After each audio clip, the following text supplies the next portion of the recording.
નમસ્કાર, આપ જોઈ રહ્યા છો નેશન પ્લસ ન્યૂઝ. હું છું આપની સાથે હિતલ ભગત.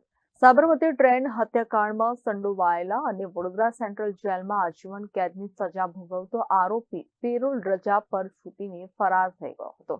જે અંગે વડોદરા સેન્ટ્રલ જેલના જેલરે રાવપુરા પોલીસ સ્ટેશનમાં ફરિયાદ નોંધાવી છે.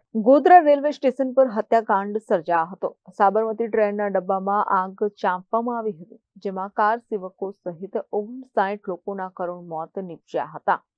આ કેસને રેરેસ્ટ ઓફ ધ રેસ્ટ ગણીને સ્પેશિયલ કોર્ટે આરોપીઓને ફાંસી તથા 20 આરોપીને આજીવન કેદની સજા કરી હતી. આજીવન કેદની સજાના આરોપી ઇરફાન ઘાંચી ઉર્ફે ઇરફાન કલંદર વડોદરાની જેલમાં હતો. હાઈકોર્ટના હુકમથી આરોપીને 56 દિવસની લોંગ પેરોલ રજા પર મુક્ત કરવામાં આવ્યો હતો. સુપ્રીમ કોર્ટના કેસમાં થયેલા હુકમ મુજબ તેને પ્રથમ સુનાવણી સુધી હાજર થવાની મુક્તિ આપવામાં આવી હતી. કેદીને 3 ડિસેમ્બરના રોજ વડોદરા જેલમાં હાજર થવાનું હતું, પરંતુ તે હાજર નહીં થઈ ફરાર થઈ ગયો હતો.